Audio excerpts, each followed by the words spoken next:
This is the Humanist Report with Mike Figueredo. The Humanist Report podcast is funded by viewers like you through Patreon and PayPal.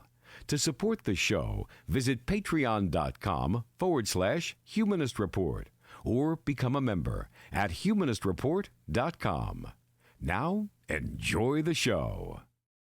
Welcome to the Humanist Report podcast. My name is Mike Figueredo, and this is the 169th edition of the program. Today is Wednesday, November 21st, and before we get into the show, I want to take a moment to thank all of our newest Patreon and PayPal signups, all of which decided to support the show just this last week, and that includes Dana Fairbanks, Daniel Hahn, Gail Posey, Norma Pagan-Rios, and Roger Bryan. So thank you so much to all of these kind individuals. If you'd also like to sign up to support the show, you can visit humanistreport.com/support or check out patreon.com/Humanist Report. So on today's episode, Nancy Pelosi gives Republicans a gift in the form of procedural hurdles that will stop progressive policies from getting passed. And at the same time, she's picking up support from progressives because, if you can believe it, the alternative to Pelosi may actually be worse for progressives. And while we're on the subject of Nancy Pelosi, we'll talk about Whoopi Goldberg's defense of her. And also, Bernie Sanders talks 2020 with Al Sharpton on MSNBC, and he's also teaming up with Ro Khanna to take on Big Pharma. Some Democrats are whining about Alexandria Ocasio-Cortez's tactics, yet again, and Fox News is still grasping for straws in an attempt to attack Ocasio-Cortez. Ohio introduces a cartoonishly draconian anti-abortion bill. Ivanka Trump may be guilty of doing exactly what Hillary Clinton did as Secretary of State. And additionally, we'll talk about more stories on the show as well. As you can tell, usually we do these shows on Thursdays, but since tomorrow is Thanksgiving, I'm filming on Wednesday. So hopefully you guys have a nice little break and, are able to spend time with your family. If you don't celebrate Thanksgiving, just take some R&R time. I think that we all need to rest in order to be re-energized for 2020. But nonetheless, let's go ahead and get into the show. I hope you guys enjoy the program. If you're one of the people who are perplexed by Donald Trump's tweet in support of Nancy Pelosi and wondering why he would openly back her and then also offer some Republican votes in the event she doesn't have enough Democratic votes to become Speaker, well, wonder no more, because we've got a story that demonstrates exactly why Republicans would benefit from Nancy Pelosi becoming the Speaker again. So as Jake Johnson of Common Dreams explains, nearly 3/4 of the American public and a historic number of Democratic lawmakers support Medicare for all, but the House Democratic leadership is considering using its newly won majority to impose a rule that would recklessly betray the grassroots forces that put them in power by making single-payer and other progressive priorities impossible to enact. According to a list of Democratic proposals obtained by the Washington Post, House Minority Leader Nancy Pelosi, who is currently fighting back against efforts to prevent her from becoming House Speaker, is pushing for a rule that would require a 3/5 supermajority to raise individual income taxes on the lowest earning 80% of taxpayers. Though the proposed rule is framed as an effort to protect the financial well-being of middle-class Americans, Eric Levitz of New York Magazine pointed out that while progressives are committed to increasing the discretionary income of the bottom 80%, that does not necessarily mean keeping their tax rates frozen at historically low levels. A bill that required those households to pay a new, smaller monthly sum to the government so as to fund a single-payer system that would actually reduce their cost of living by delivering radically cheaper healthcare services could hardly be called regressive, Levitz notes, and the same can be said for legislation establishing universal child care, paid family leave, or any other program aimed at easing the middle class's financial burdens. Equating support for middle-class families with opposition to increasing their tax rates is a conservative project which Democrats have no business advancing, Levitz said. If the party wishes to establish structural barriers to policies that would hurt the middle class, why not require a 3/5 House majority to cut Medicaid, Medicare, and Social Security, combined with Pelosi's expressed commitment to reviving the economically illiterate pay-go rule, which would require that all new spending be offset by spending cuts or tax hikes. The proposed tax restriction would completely undercut Medicare for all, free public college, a federal jobs guarantee, and other ambitious left-wing policies by dramatically restricting the party's ability to raise revenue and effectively handing Republicans the power to block progressive legislation. So this is complicated, but I need you to understand why this is a gift to Republicans. In order to get policies like Medicare for all, we do need a monthly income tax increase to fully fund it. But if you pass this arbitrary rule saying you're not allowed to raise taxes on income earners in the bottom 80%, then what does that mean? It means that we're not able to get Medicare for all.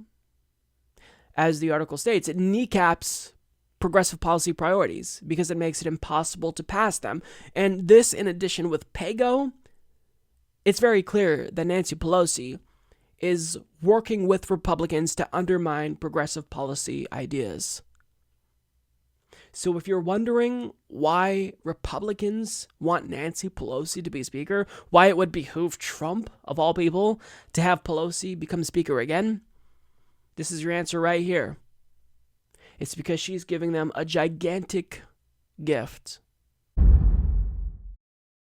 So if you're a progressive, then you already know that people within our community vocalized our opposition to Nancy Pelosi becoming House Speaker again, because she just doesn't represent the people. She's not progressive. She's too conservative to lead what should be a left-leaning party.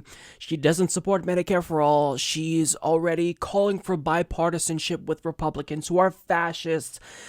She is proposing a tax rule that would kneecap the progressive agenda. So there's a number of reasons why we should all be against Nancy Pelosi becoming the Speaker of the House again. However, if you've been following mainstream media and what centrist Democratic Party loyalists are saying about our opposition to Nancy Pelosi, they almost always misrepresent our view and why we think Nancy Pelosi shouldn't become Speaker.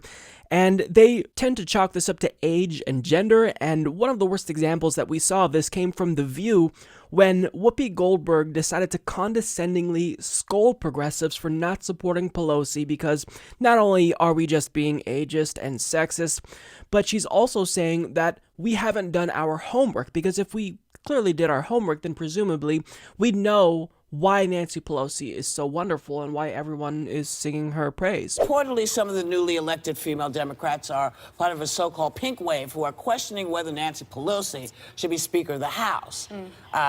They say, you know, she's too old, she should step aside and let the new... So, okay. Yeah. Nobody's making this argument. I haven't heard a single progressive make this argument. If you'll recall, just a couple of years ago, we were vocally backing a presidential candidate who's around 1,000 years old, Bernie Sanders. So if you think that age is something that we're considering when it comes to Speaker of the House, or any politician for that matter, I couldn't care less about age. All that I want is someone, anyone, who's liberal, who's going to fight for progressive values. And Nancy Pelosi has shown time and again that she's not that person. Now, I've been backing Barbara Lee. Barbara Lee is also older. She's 72, just 6 years younger than Nancy Pelosi. And she's also a woman. Why would progressives back someone like Barbara Lee if we were basing our criticism of Nancy Pelosi exclusively on age and gender? I mean, that's just preposterous. It's a straw man. And it shows that Whoopi Goldberg doesn't understand why Justice Democrats and people like myself, anti-Pelosi progressives, aren't supporting her. So she's going to go into her main rant here, and she's going to condescendingly describe your position to you and tell you why you're wrong and also ignorant. If you're going to be the new folks, you also need to do your homework. Let's take it, for example, a Nancy Pelosi or a Dianne Feinstein. Two women battling and still at work, battling their male counterparts on both sides, okay? Nancy Pelosi got most of that Obama bill through. She fought the Obamacare. Obamacare. Right. She has been on the side of right for Most of the time she's been in, the same with Dianne Feinstein, and the same with a whole bunch of these folks who have gotten older. You know what aged them? Fighting for the right to be an American 100%. Yeah. So if you're going to represent us, because a lot of folks got in and, you know, some of y'all calling yourselves, what was it? It's something crazy. Not crazy, but it really kind of freaked me out. Justice Democrats. So I know, so let me just be really clear, because you kind of, on your site, you kind of take a little punch at people. So my question is this, you know, are you saying that other Democrats who've been fighting for 25, 30 years aren't Justice Democrats? You think that, I don't know, let's name a couple of people who've been fighting. John Conyers, who's not there anymore, and you know, lawyer. Yeah, I mean, you need the experience. You need experience to handle all this stuff. And if you don't have it, sit back and learn some stuff and then take over. But you can't come in and pee all over everything and say, it's done. That was a disgrace. I mean, in a way it's funny because she made a complete fool of herself. She said, if you're going to be the new folks, you also need to do your homework. So she claims we're ignorant while demonstrating just how ignorant she is in actuality. And it's funny because it's such a joke, but at the same time, this really is problematic because she's spreading misinformation, right? She's saying that all opposition to Nancy Pelosi is based exclusively on ageism and sexism, when, again, that couldn't be further from the truth. Now, as she scolds us and says how we need to do our homework, she demonstrates how fundamentally ignorant of politics in general she is, because she states Nancy Pelosi got most of that Obama bill through. Really? You're going to tell us how ignorant we are, but you can't even name the fucking bill? The one accomplishment that you could think of that Nancy Pelosi got through? Really? You can't name the bill? And somebody helped her out and said Obamacare. No, let her go ahead and explain to us why she thinks Nancy Pelosi is an asset to progressives and the left, broadly speaking. That Obama bill. Yes, she was able to effectively whip up enough votes to pass right-wing healthcare reform. Wow, what an accomplishment. Name just one more accomplishment, Whoopi, of Nancy Pelosi. Just one. Just name one. One. That's all I'm asking for. Should I keep waiting? That Obama bill through? Maybe, Whoopi, before you start scolding people for not doing their homework, next time before you go on air, maybe just do a quick 5-second Google search to figure out what the name of the legislation is that you're going to credit her for passing. And while you're at it, maybe spend a little bit more time doing your homework when it comes to what the Affordable Care Act actually entails and why it's right-wing healthcare reform that was cooked up by the Heritage Foundation. Now, she also name-dropped Justice Democrats, and she posed a question to them. She said, are you saying Democrats who've been fighting for 25, 30 years aren't Justice Democrats? Yeah, precisely. They're not Justice Democrats, meaning that they literally aren't a part of that organization that is aiming to primary corporate Democrats, but they're also not Justice Democrats just in the sense of the word justice, because they are against justice. Now, you may disagree with that and not see what we're talking about, Whoopi, because you're a multimillionaire, but believe it or not, we're actually opposed to Pelosi because she's not fighting for us. She's not endorsing policy ideas like Medicare for all, and as a result, people are dying because she refuses to act. For those of us who aren't rich, who don't have multiple mansions, Whoopi, if we need a certain medical procedure that our insurance company refuses to pay for, some of us will just have to go without it, meaning that people will die as a result, or they may go bankrupt as a result, or they may have insurance but see a doctor that's outside of their network and then go bankrupt as a result of a gigantic medical bill. Not supporting Medicare for all is a death sentence for thousands of Americans every single year. Now, you probably don't think about the consequences of policies like this. You probably don't think that Nancy Pelosi's unwillingness to support a policy that 70% of the country wants is that important, and you don't think about this while you rich-splain to us why we should support Nancy Pelosi. But her unwillingness to support Medicare for All means that she, by definition, is not in favor of justice, and she certainly isn't a justice Democrat.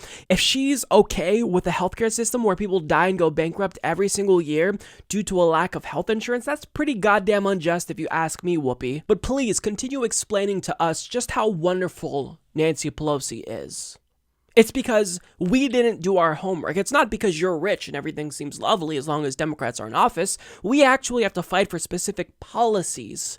Whoopi, you'll be okay no matter what. If a Democrat's in charge, if a Republican is in charge, because you are insulated by millions upon millions of dollars. Normal Americans do not have that privilege, Whoopi. So while you rich-splain, maybe just take the time to learn why we're against Nancy Pelosi, if you could even fathom people being against her, right? Now, she actually named some other Democrats. She cites John Conyers.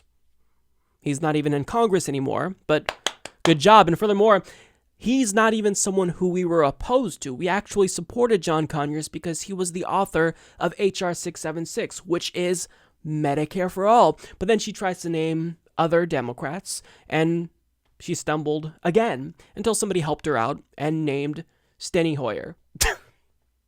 Steny Hoyer, of all people, that's who they're going to cite as a good example of someone who's fighting for justice? Are you fucking joking? You mean the same Steny Hoyer who tried to bully a progressive out of a Democratic Party primary in order to help the corporate-friendly Democrat win? Are we talking about the same Steny Hoyer that takes hundreds of thousands of dollars in PAC money from insurance companies, big pharma, healthcare professionals, HMOs, hospitals? Is that the Steny Hoyer who you're referring to there?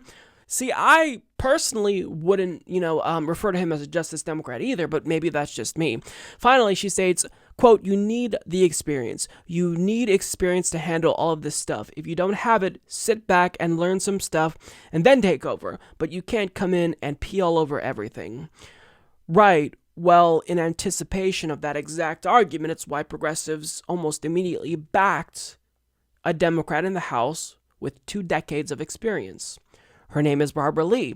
But Whoopi doesn't get that. She just thinks that this is all about age and gender, and that's why she's so outraged. And look, to be fair to Whoopi, I'd be outraged too if I thought that somebody was against Nancy Pelosi or any Democrat, let's say Bernie Sanders, specifically because of his age. But the problem is, she's building her outrage off of a straw man that she created, when if she just listened to us and allowed us to explain our position, rather than explaining it to us and, implying that we're dumb and didn't do our homework, maybe she would think that we're actually reasonable.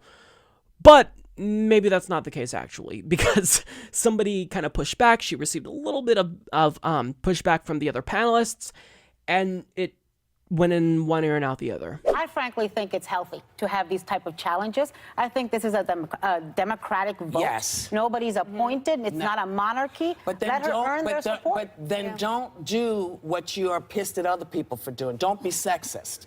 Don't be ageist. You mean the Democrats that are coming out against it? Because these folks have been working their behinds off to make sure of the same things you want to fight for. But the woman who wants it, one of the women who's challenging her is a 60-something-year-old woman. It's not really about her age. No, but as Marcia I said, Fudge, if you're yeah. reading the Justice Democrats thing, and they're talking about gathering all these people to get rid of the old guard. Yeah. Who have not been fighting for the justice. They've been paying money, getting money for the big. It's like, who are you talking about? Well, she's tough too. I mean, you need somebody tough like her. She's not afraid of the rain like some people. She knows how to raise money. She knows how to rally. She'll go out in the rain and I'm just fight. saying, I don't mind a healthy fight, but don't make it about because you're old, you can't do this anymore. Yeah. Or because you're not what I think. Nobody said that to Mitch McConnell or Chuck No, they didn't. Nobody just pooed on them. So according to her, the same people who are poo-pooing Nancy Pelosi aren't poo-pooing Mitch McConnell. Go fuck yourself, Mitch. I hope that you never have another peaceful meal in public again because of all that you've been doing to ruin this country. Oh, right, that's complete horseshit. Now, Whoopi said, quote, "Don't be sexist. don't be ageist. Now, finally, somebody on the panel, Joy Behar, said what I was screaming at the television when I watched this. It's not about sexism or ageism. You know, the woman who's challenging her is a 60-something-year-old woman. It's not really about her age. But Whoopi was not convinced at that point and said, well, if you look to the Justice Democrats platform, they're trying to gather people to, quote, get rid of the old guard. That's her evidence that this is all about age. That phrase, the old guard.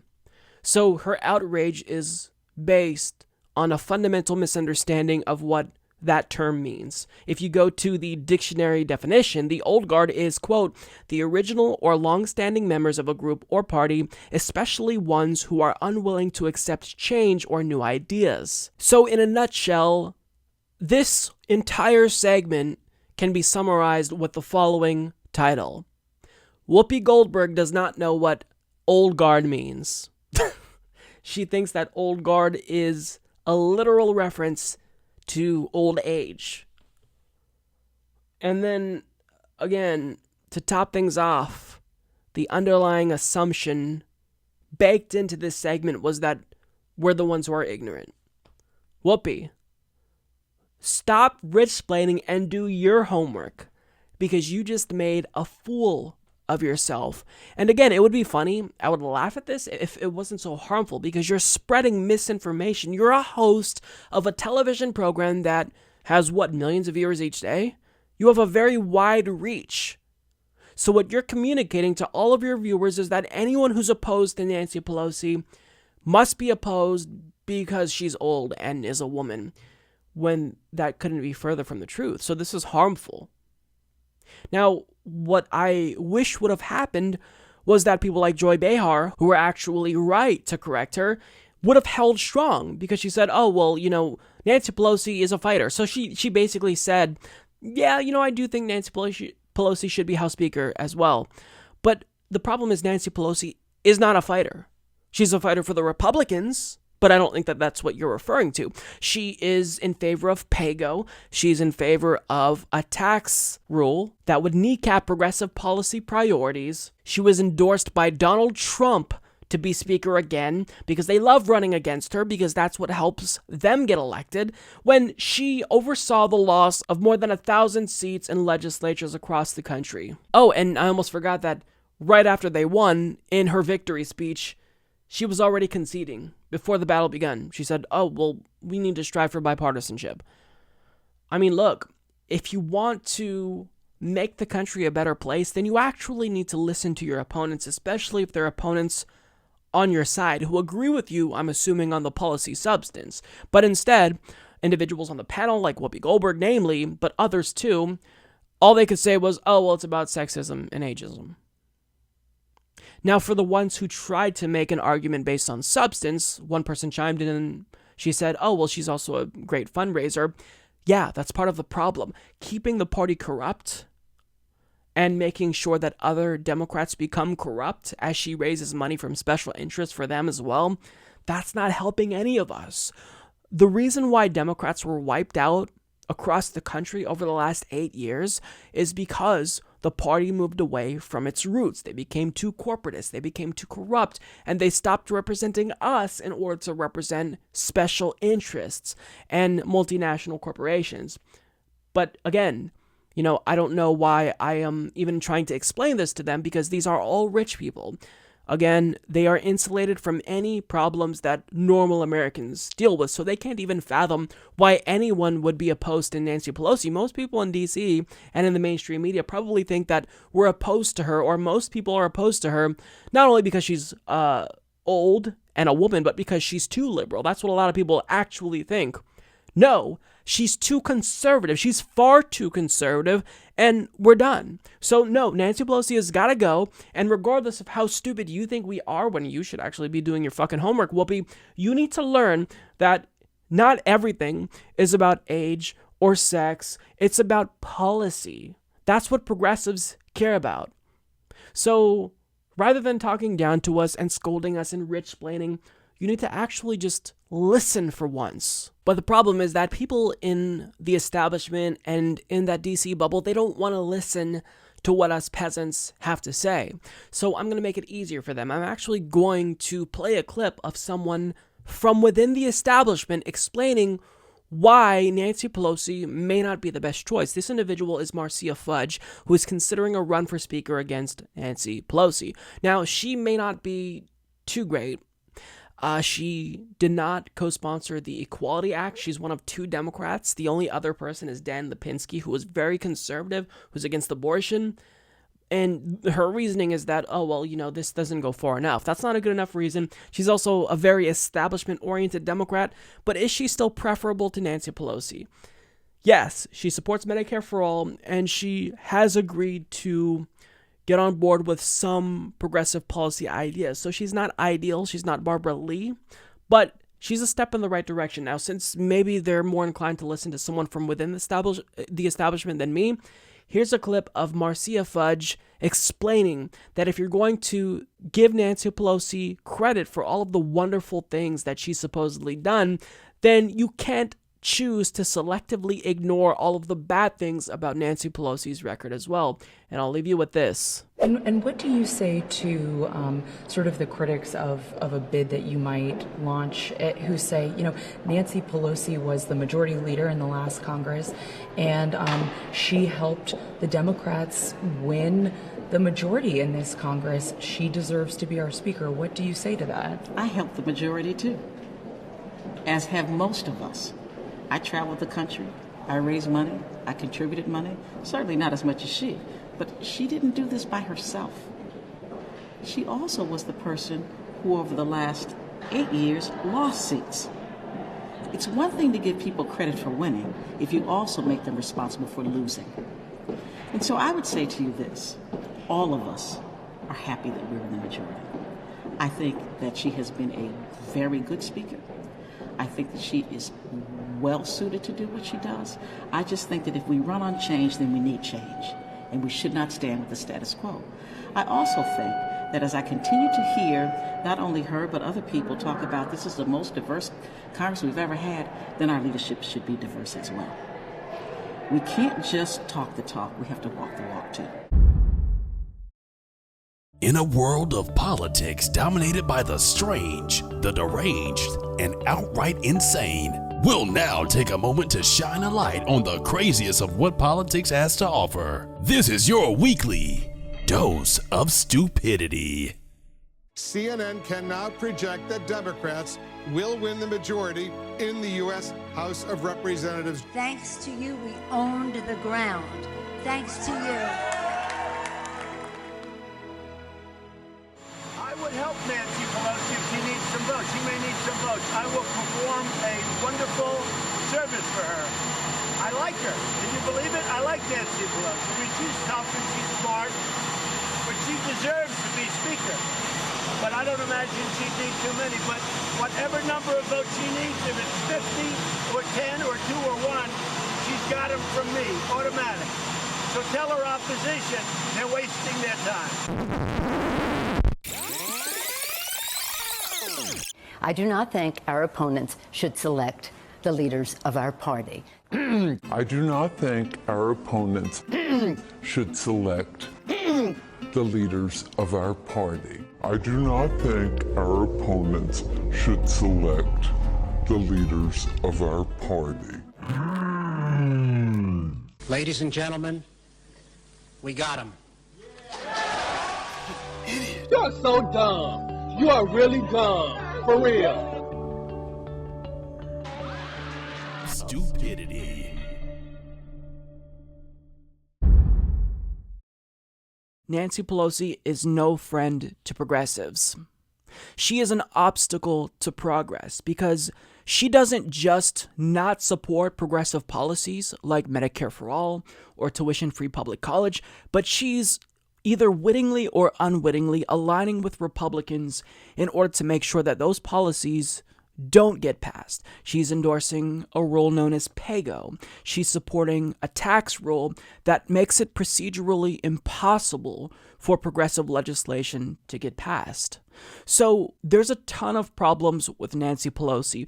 However, we're in this situation where going into the 2019 and 2020 congressional session, it seems as if we're stuck with Nancy Pelosi. And I hate to say it, I don't want to be a Debbie Downer, but no other left-wing challenger has emerged to contest that seat. And look, Barbara Lee would have made an excellent speaker, but unfortunately for all of us, she's not running to be speaker. She's running for caucus chair. Now, that's important, and we should still support her, because as caucus chair, perhaps one day she could be in a position to become speaker, but for now, it's just not something that she's interested in. And individuals like Marcia Fudge, who are considering a challenge to Nancy Pelosi, they seem really questionable, because even if she might technically be more liberal economically speaking, she's arguably more socially conservative, and she also doesn't think that campaign finance reform should be a priority for Democrats in 2019. So I don't necessarily know that Marcia Fudge would be preferable to Nancy Pelosi, and as a result, it doesn't look like Marcia Fudge is going to be able to muster up the support needed to be speaker. So with that being said, it seems like Nancy Pelosi is poised to become speaker now for the 150th time. And it's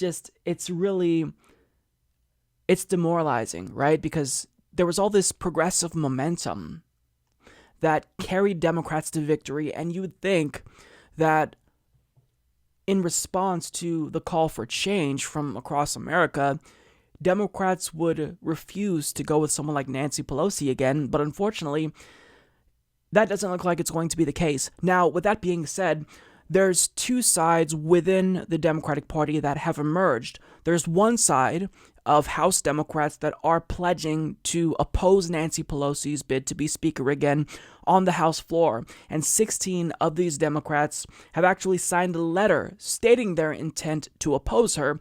And there's also 3 other House Democrats that have stated their intent to oppose her, even if they haven't signed onto the letter. So in the event these 19 Democrats hold strong, then that actually does pose a serious threat to Nancy Pelosi's chances of retaking the role of speaker again.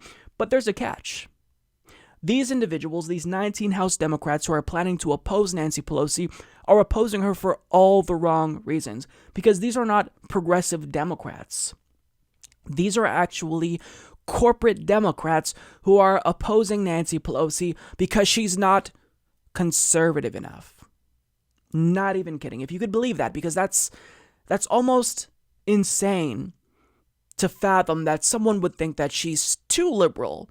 The problem is that she's too conservative, but nonetheless, these 19 Democrats are opposing Nancy Pelosi because they want the individual who's next in line to become speaker, and that person is Steny Hoyer, who I don't even have to tell you about, would be exponentially worse for progressives. Because if you thought that Nancy Pelosi was bad, who is endorsing PAYGO and is against progressive policy ideas, Steny Hoyer is 10 times worse than Nancy Pelosi. So I can't stress to you enough, we absolutely should do everything in our power to make sure that Steny Hoyer not only fails to become the speaker ever, but that we oust him so he's never in a position to become speaker, because that is honestly the worst case scenario. So instinctively, it may seem as if progressives should theoretically align with these 19 Democrats to oppose Nancy Pelosi, but in doing so, they risk getting Steny Hoyer. Now, on the other side of the aisle, there are some Democrats who are pledging support to Nancy Pelosi, and this includes progressive Democrats such as Ro Khanna, Pramila Jayapal, Ilhan Omar, and Deb Haaland. And additionally, it seems as if Ocasio-Cortez will support Pelosi as well, because she signaled support for Pelosi. And on one hand, it is genuinely disappointing to see progressives sign a letter stating their support for Nancy Pelosi, because part of me thinks, why do this? Why surrender this early? Why not try to extract even more concessions from Nancy Pelosi and maybe demand that she abandon PAYGO and the tax rule she's proposing that kneecaps the progressive agenda? Because it is the case that they're supporting her because she is promising them important committee assignments, which really is important. But at the same time, it's still early. The vote to be House Speaker, the official vote, mind you, irrespective of the nomination process, which will take place towards the end of this month, there's still the official vote in January. So why surrender this early? Why not try to put up a fight a little bit longer? Because it's obvious that these rules, these conservative rules that Nancy Pelosi is proposing, at a minimum, are an olive branch to all of these right-wing Democrats who think that she's too liberal. But they're already planning to oppose her. So why not, if you're a progressive, why not use that as leverage against Pelosi and her opponents and force her to abandon these harmful procedural hurdles before endorsing her? Because they're not going to support her. So if they're not going to support her, why not explain to Pelosi that you have our support? So why would you give concessions to these right-wing Democrats who are already saying they're going to oppose you? So that's just what I would do. I would not have surrendered this early, but at the same time, I don't know about the internal dynamics that are going on behind the scenes. I don't know if Nancy Pelosi said, you're only going to get this committee appointment if you endorse me immediately. So I have no idea what's going on behind the scenes, but what I do know is that this is basically a lose-lose situation for progressive Democrats.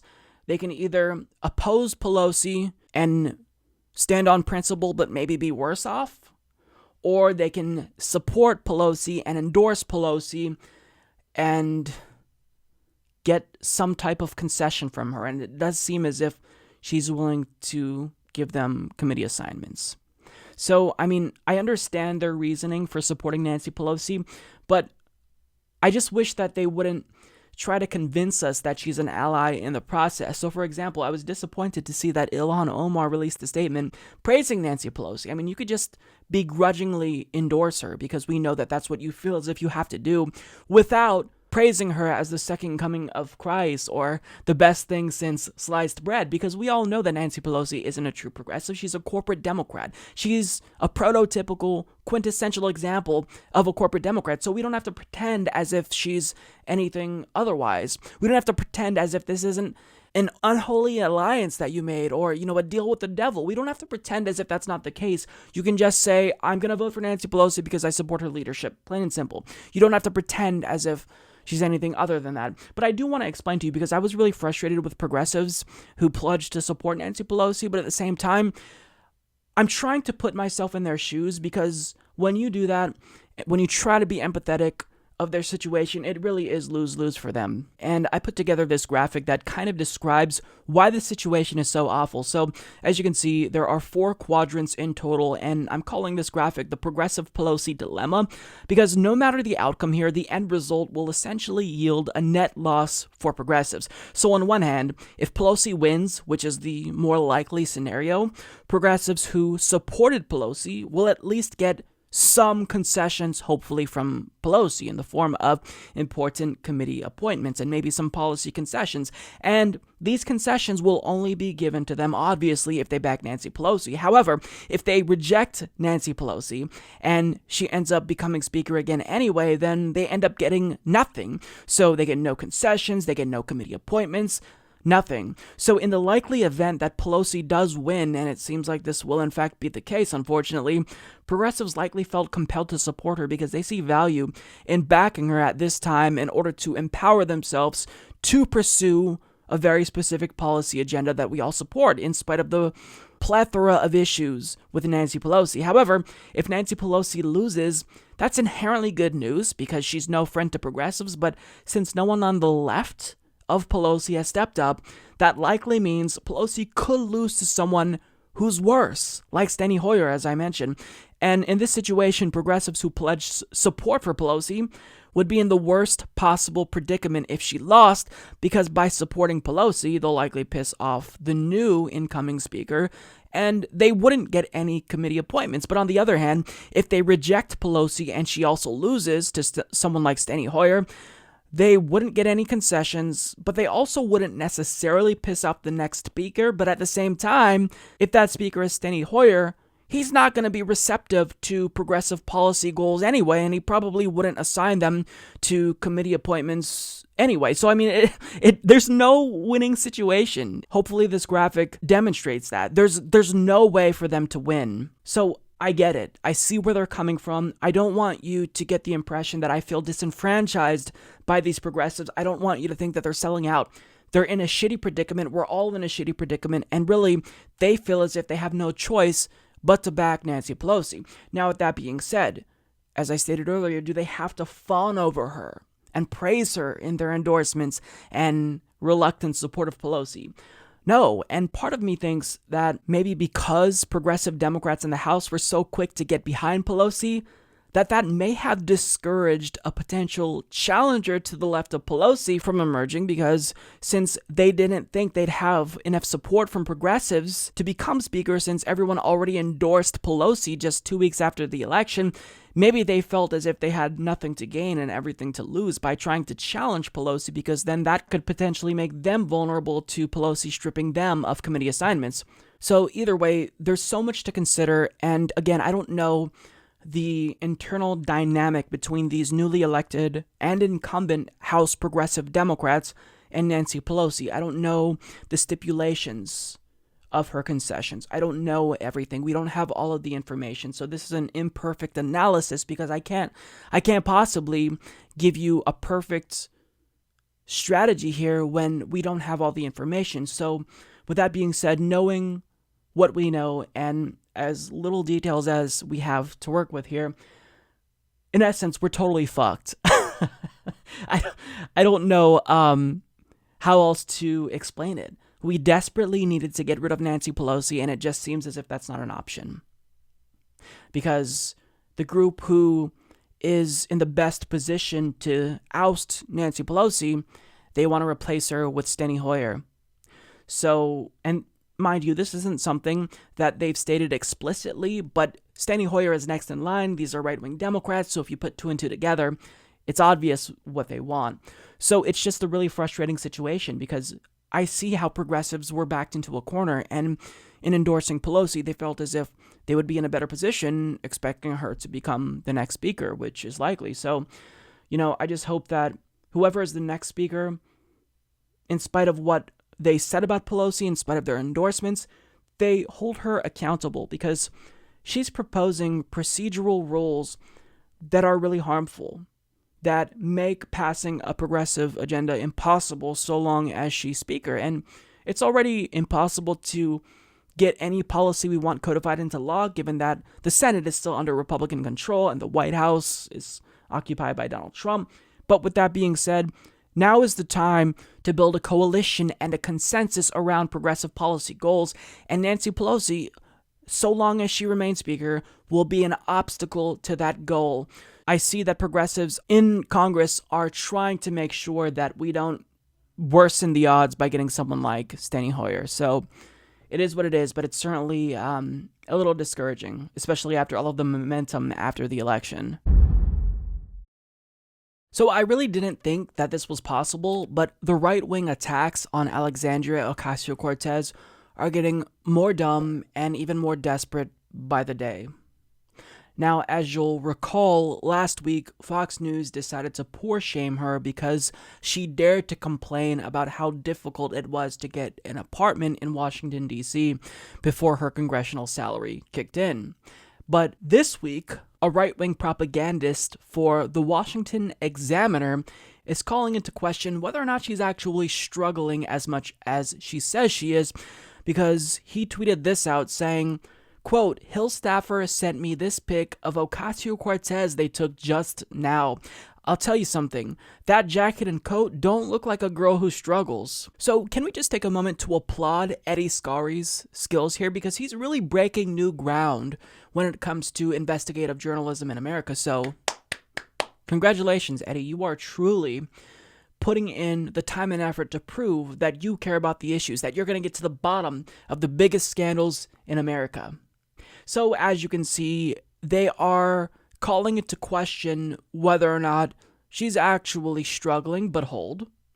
Because we also got back to poor shaming her again, because CNBC and other outlets reported on her personal finances, believe it or not, and how she only has about $7,000 in savings. Yeah, this is a new scandal. So they go from poor shaming her to saying she's not really poor, back to poor shaming her. How about this? Rather than looking into her personal finances, maybe that time would be better spent looking into the finances of, I don't know, the President of the United States. Just about a month ago, the New York Times released an expose confirming that he committed tax fraud. So the fact that that seems to be getting less play than Alexandria Ocasio-Cortez's personal finances is honestly baffling to me. But if you think it's stupid for them to focus on her personal finances, well, don't worry, because they're going to move on to a different criticism. They're going to criticize her for misspeaking, because as the Daily Wire's Ryan Saavedra points out, socialist Alexandria Ocasio-Cortez misspoke. So this is a huge scandal. Let's go ahead and watch it so we can see this epic fail in action. Is that should we, and if we work our butts off to make sure that we take back all three chambers of Congress, all three chambers of government, the presidency, the Senate, and the House in 2020, we can't start working in 2020. Wow, what a total loser she is for misspeaking. I mean, who misspeaks? What human misspeaks? Aren't we all perfect? Now, thankfully, he correctly points out that the three branches of government include the executive, legislative, and judicial branches. Good job. Thank you so much, Ryan. Had you not pointed that out, I wouldn't have known what the three branches of government are. Now, what I just find hilariously ironic is that these are the same people who say nothing about Donald Trump and all of his gaffes, and they like to lambaste Alexandria Ocasio-Cortez seemingly because she's unintelligent. Fox News made the same criticism, while they support a president who literally speaks at a fucking 4th grade level. And aside from that, he tends to say things like this from time to time. I was with the president of Finland, and he said, we have a much different, we're a forest nation. He called it a forest nation. And they spend a lot of time on raking and cleaning and doing things, and they don't have any problem. And when it is, it's a very small problem. So I know everybody's looking at that, to that end, and it's going to work out. Amazing. Care to decipher that for us, Ryan? Care to tell us what Trump is talking about there? You see, the problem with these MAGA chuds is that any and all gaffes that Ocasio-Cortez makes, they're the biggest scandals ever. But when Donald Trump says something stupid, then let's go ahead and just not talk about it. Now, what's funny is that this became a big enough scandal that the former governor of Alaska and vice presidential candidate Sarah Palin, of all people, wrote an entire article about it on her website and poked fun at Ocasio-Cortez for, quote, fumbling basic civics twice in one statement. But coming from Sarah Palin, this is a little bit awkward, and I think that the first reply pretty much nails it. Name 10 states. You know, the man can only ride you when your back is bent. So strengthen it. Strengthen it. But believe it or not, that's not even the dumbest attack on Ocasio-Cortez, because we're going to reach peak stupidity when a Fox News host releases an investigative report about how Ocasio-Cortez has an Amazon wish list. I'm not making this up. Now let me explain. So as you all know, Alexandria Ocasio-Cortez is one of the few politicians in America that's speaking out against New York giving Amazon tax incentives to put one of their 2 new headquarter locations in their state. Now, what Fox News did is say, well, since she is an Amazon customer and has an Amazon wish list, well, then she's a hypocrite for criticizing Amazon. This is what they say specifically. And when we come back, you're going to see why it's so stupid and nonsensical. More on a bit of hypocrisy. Yes, good morning. There are a lot of politicians opposing the deal with Amazon coming here to New York City. Politicians like Senator Kirsten Gillibrand and Alexandria Ocasio-Cortez. But according to the New York Post, records show that both of their campaigns, in fact, use Amazon to order thousands of dollars in supplies. According to the Post, Ocasio-Cortez, her campaign spent about $10,000 in supplies on Amazon, also had an Amazon wish list, while Senator Gillibrand used about $2,000 to buy supplies on Amazon. Now, a spokesperson for Ocasio-Cortez told the Post that it isn't inconsistent for her to be an Amazon customer while opposing the, quote, corporate welfare, rather. Interesting. Yes. You got her. Owned. Got him. Wow. It's difficult for me to fathom that people think that Fox News is actual news. Now, as Parker Malloy points out on Twitter, this is basically a Matt Bohr's comic come to life, because they're essentially arguing that if you participate in society, you're not allowed to criticize society. But this is not an argument that serious people make. We live in a capitalist system where exploitation is embedded into the system itself. You can't not participate in exploitation if you buy anything from the private market in a capitalist system. So, if you couldn't tell by now, they are grasping for straws here. They are looking for any and every reason they possibly can find to attack Ocasio-Cortez. And what is the underlying implication? Why exactly are they so hell-bent on destroying Ocasio-Cortez? Well, it's obvious. She poses a threat to them politically. Because Ocasio-Cortez, she has so much enthusiasm and momentum behind her that you can't not see her as a threat. She's the future. She's bold. She supports policies that are populist, that most Americans support. A federal jobs guarantee, legalizing marijuana nationwide, increasing the minimum wage, Medicare for all. These are policies that the American people support. So if you see that, you see the excitement and the energy around her, then obviously you're going to see how that poses an existential threat to you politically. So what do they do in response? Exactly what we expected them to do. Attack her and lash out. But what you're hearing are cries from dinosaurs who are realizing that their breed of politics is going extinct. And what we're witnessing is them trying to grapple with that fact. And really what we're seeing is cognitive dissonance, because they're trying to imply that, oh, she's so stupid, she's so dumb, when in actuality they know that the opposite is true and they know that she's a threat. Hence why they keep doing everything they can to smear her. So keep it up, because you're giving me content, and I like making fun of these idiotic right-wingers who think that they're somehow being clever for criticizing her for misspeaking or wearing a certain coat. I mean, it's comical at this point. So a consistent theme on this show with regard to how Fox News covers Alexandria Ocasio-Cortez is that as they grasp and become more desperate to attack her for any and everything, they're getting dumber. The attacks are getting more stupid, and they're continuously lowering the bar. And after watching a segment on Laura Ingram's show, we have to lower the bar once more, because the stupidity here is just, it's so outrageous that she's actually now comparing progressives in Congress to apocalyptic figures in the Bible. Not even joking about that. Congresswoman-elect Rashida Tlaib, Ilhan Omar, Ayanna Pressley, and Ocasio-Cortez tweeted out this picture of themselves at a progressive caucus orientation the other day. Check it out. They captioned the picture, "Squad," and another photo with the hashtag, "Change Can't Wait." Nancy Pelosi might have tagged this one, "Mob Squad, help."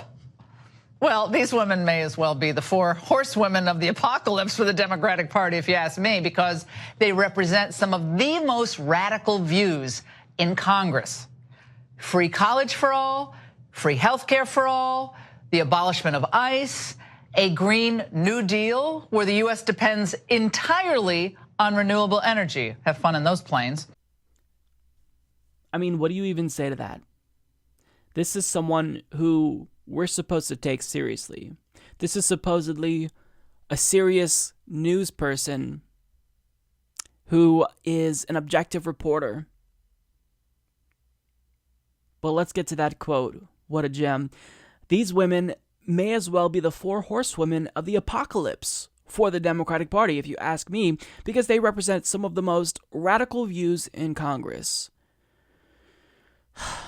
So, obviously, she's not necessarily saying that these women are so evil that they will bring about the apocalypse, but in a biblical sense. But she's saying that they will result in the destruction of the Democratic Party. No, actually, they're going to save the Democratic Party. And see, the problem with propaganda, Laura, is that if you want it to be believable, if you want people to take you seriously, you've got to at least make an effort to appear somewhat reasonable and not be so ridiculous.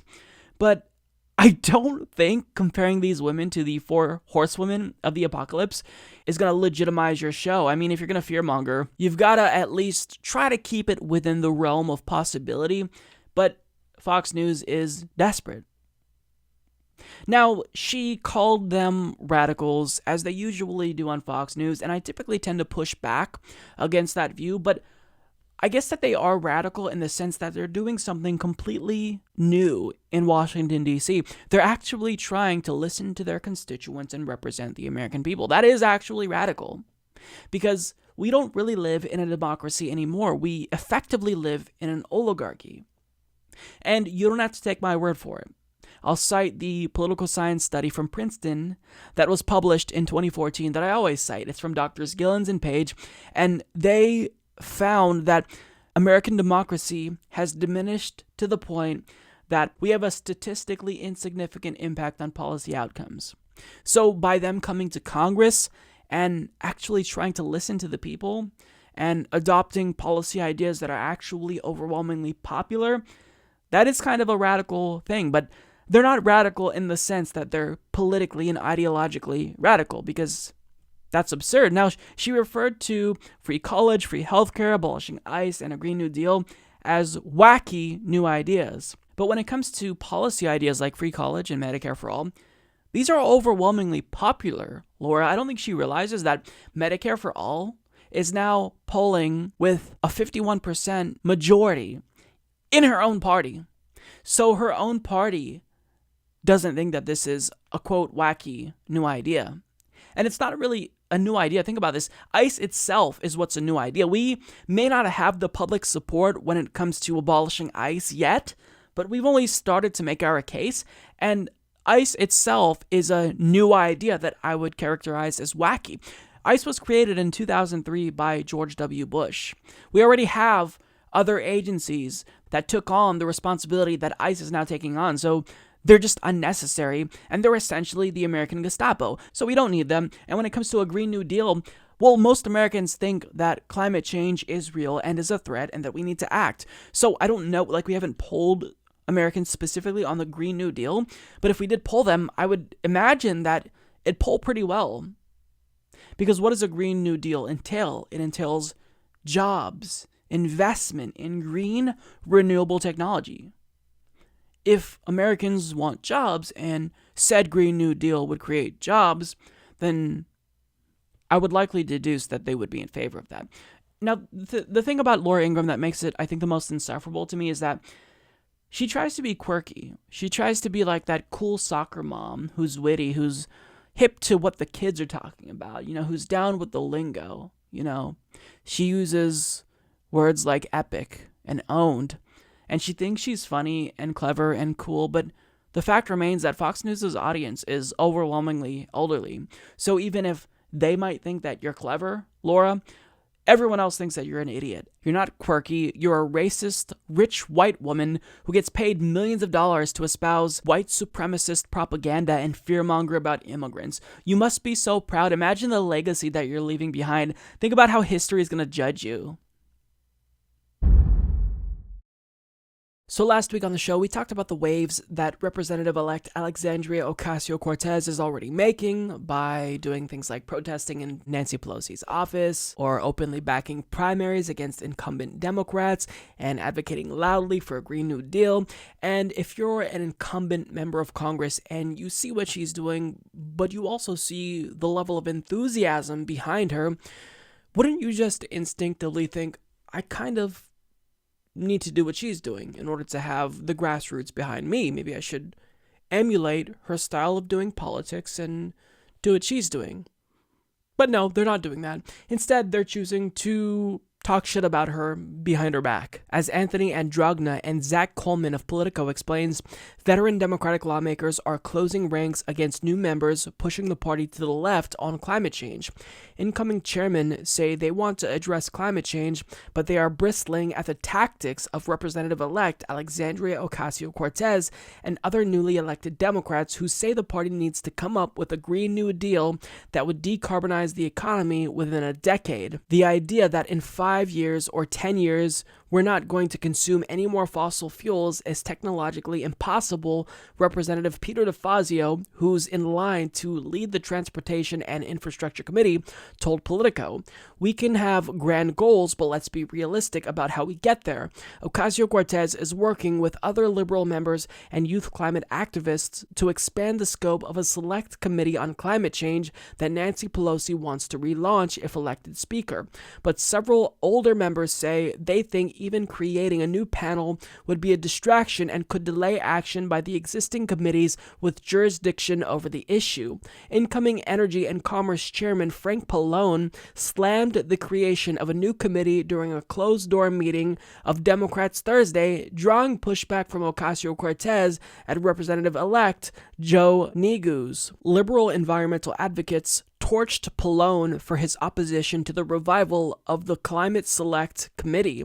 Frank Pallone is concerned about holding onto his power and title, not about the future of our generation or human civilization, said the Sunrise Movement, which organized a protest at Pelosi's office earlier this week. If he were serious about stopping climate change, he would give back his money from fossil fuel PACs and support the Select Committee for a Green New Deal, the only policy in history that rises to the scale of this crisis. And that's exactly the problem with people like Pallone. They'll come up with a reason as to why they don't support action on climate change. In this case, he doesn't support the creation of a committee on climate change, which is just the tiniest step in the right direction, when he's taking money from fossil fuel industries.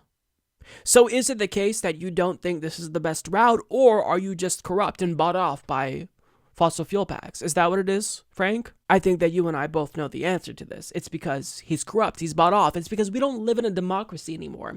We effectively live in an oligarchy.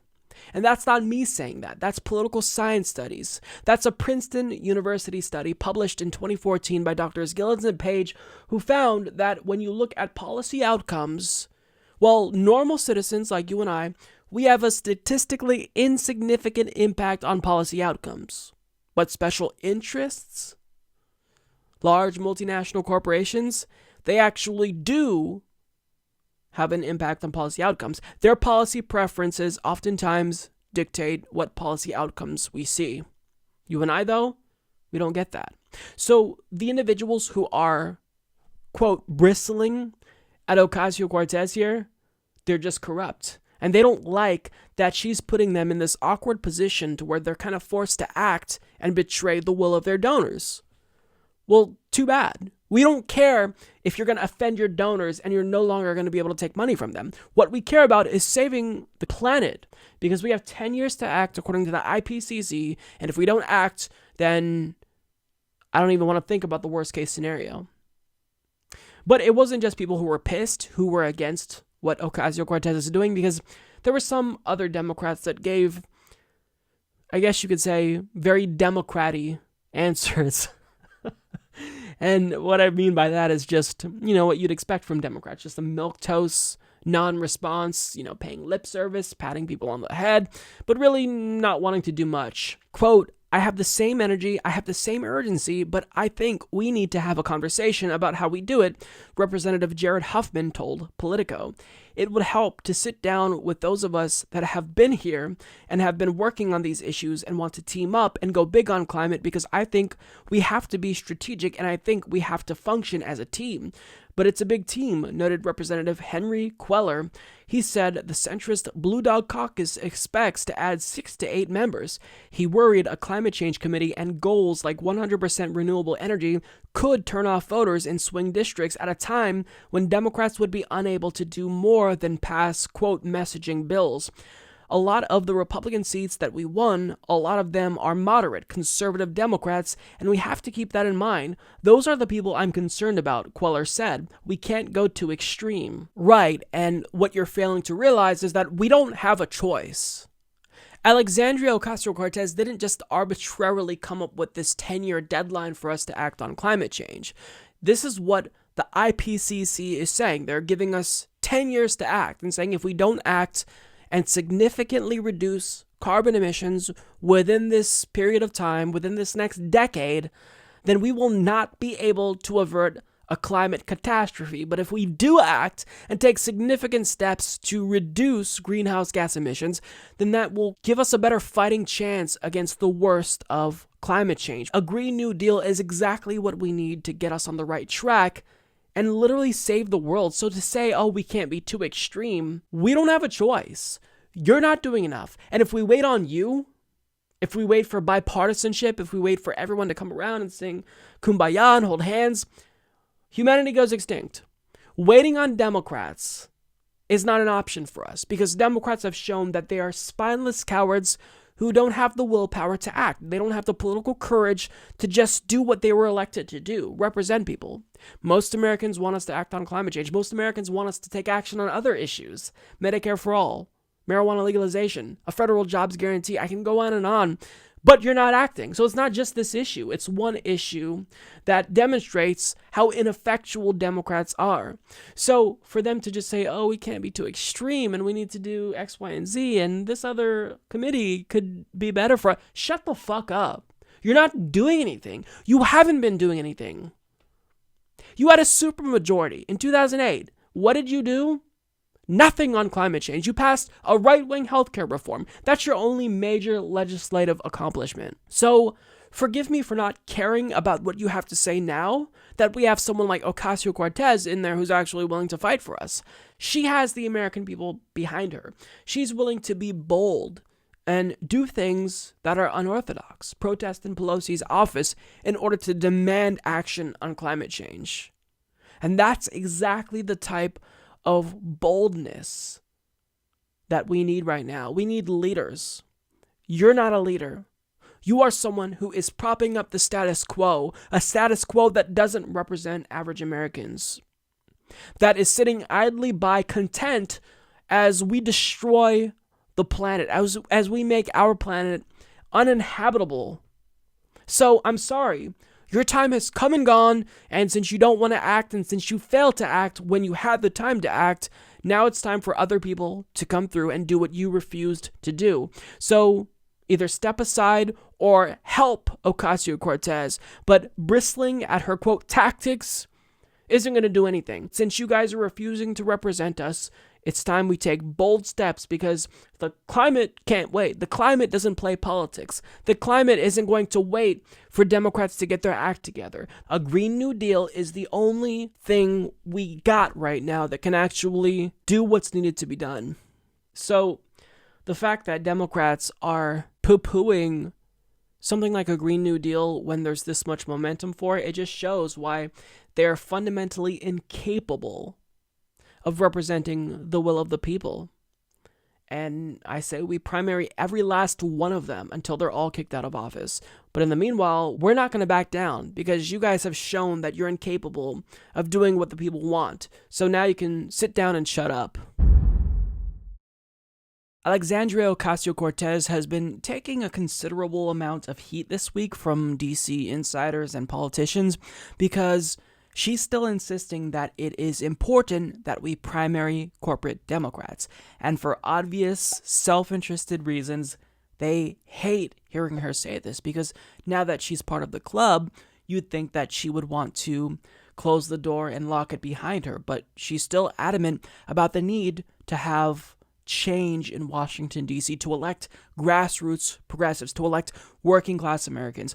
And in an interview with Chris Hayes on MSNBC, she explained her reasoning for still supporting campaigns like Brand New Congress and Justice Democrats.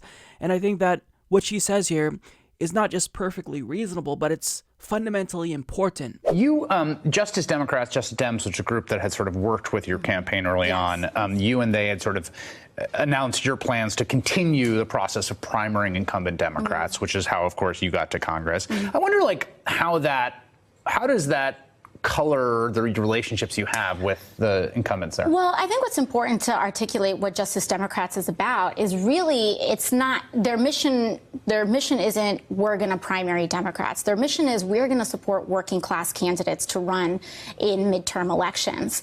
And so they have supported and endorsed candidates in red to blues, in open primaries, but they do not shy away from actual primaries in blue races either. And so, you know, I'm not sure if it really changes much because incumbent Democrats support and endorse against other incumbents all the time. You had Dan Lipinski earlier this year. That's what incumbency is. That is, that's being part of the club. And so, but you have people that also support other primary challengers to incumbents as well. Like, again, you had Dan Lipinski this year, where you have Kirsten Gillibrand, you have Pramila Jayapal, that came in and said, we need change in this community. So I don't think it's anything too out of I don't think it's a departure from precedent at all.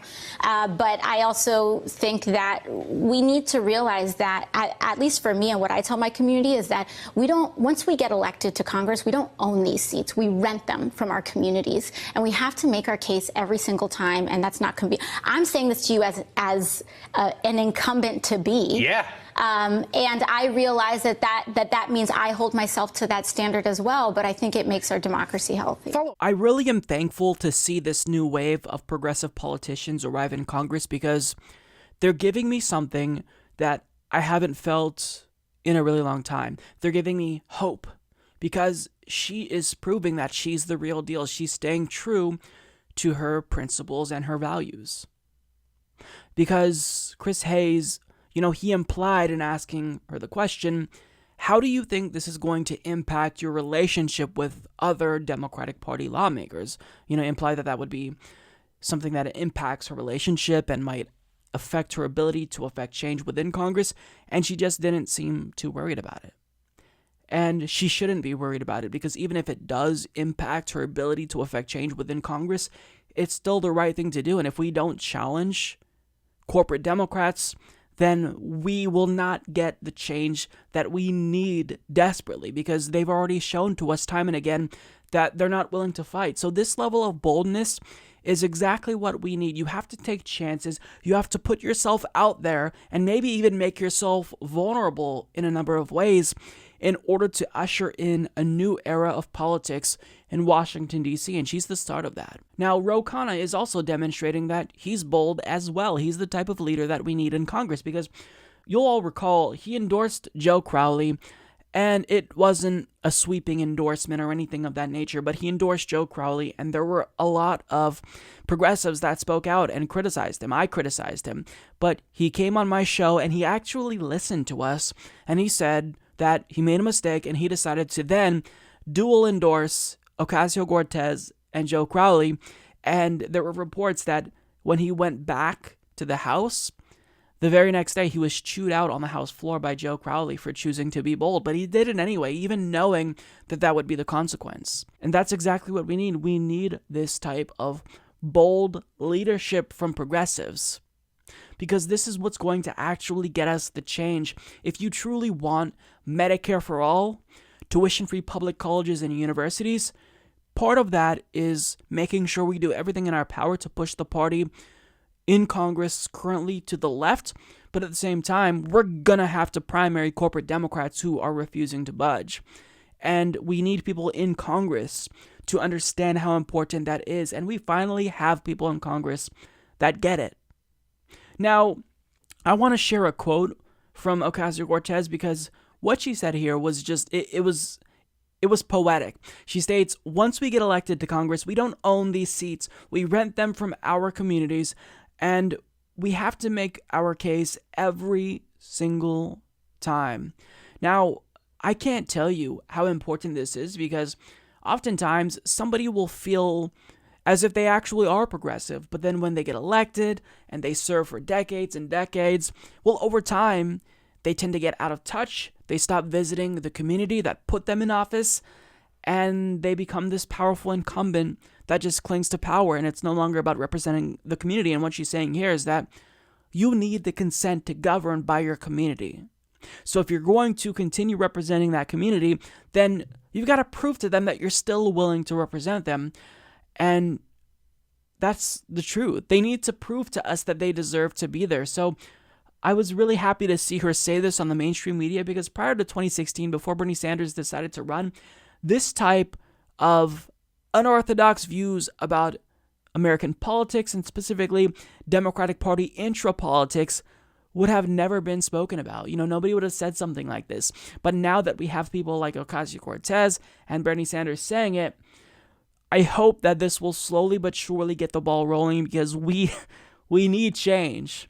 And we need change pretty quickly. But, I think that we're off to a pretty good start. And it's because of people like Bernie Sanders. It's because of people like Ocasio-Cortez, Pramila Jayapal, Ro Khanna, Ayanna Pressley, Ilhan Omar, people like that who are willing to be bold. And I'm incredibly thankful for them. Representative Ro Khanna and Senator Bernie Sanders are teaming up to do something that should have been done by Congress a really long time ago. They are finally taking on the greed of Big Pharma.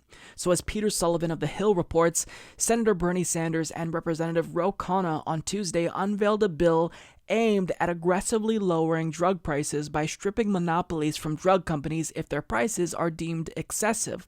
Sanders has long railed against drug companies for their prices, and this bill is one of the most far-reaching proposals aimed at lowering them.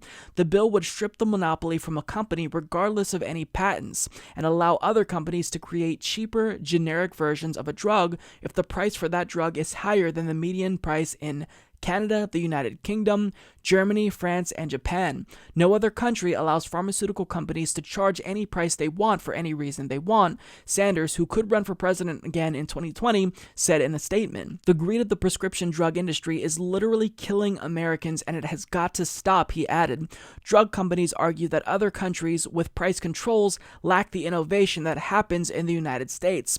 The bill does not have a clear path forward in the next 2 years, given that Republicans will still control the Senate, but the measure shows how far progressives want to go on drug pricing, and comes at a time when there is growing momentum for taking some action on the issue, even if it might not be as far-reaching. President Trump has also focused on lowering the price of drugs, and Democrats hope to be able to work with him in a bipartisan way. Khanna, a progressive who represents Silicon Valley, joined Sanders on the bill. Quote, "Today, we're sending Big Pharma a message. Market exclusivity is a privilege, and when you abuse that by price gouging the sick and aging, then you lose that privilege," Khanna said. So this is great. I couldn't be happier with what they're doing here.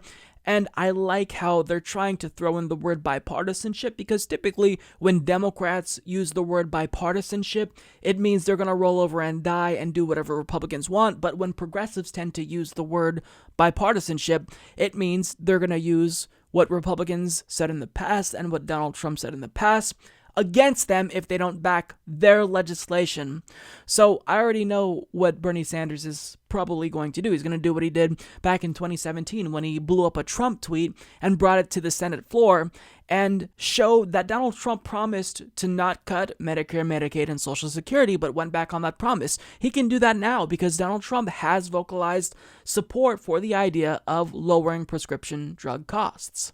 So this is really clever of them, and I like what they're doing. It's bold, but I want you to pay close attention, because once they introduce this bill, look at the co-sponsors on this particular piece of legislation and see who is and isn't supporting it. Those who aren't supporting it are likely beholden to Big Pharma, because you've got to understand that the reason why we haven't already taken action here is because Congress is overwhelmingly corrupt and bought and paid for by the pharmaceutical industry, who spends millions of dollars not just lobbying, but making substantial contributions to politicians on both sides of the aisle. So pay close attention to who's supporting this and who isn't supporting this. Any 2020 contender that isn't getting behind this legislation, they're inadvertently revealing to you that they're not the real deal. Pay close attention to Cory Booker, who already showed that he's beholden to Big Pharma before and only caved to what we want once he was shamed. Just pay attention, because this is really going to force people to show their cards. Are you with us or are you with Big Pharma?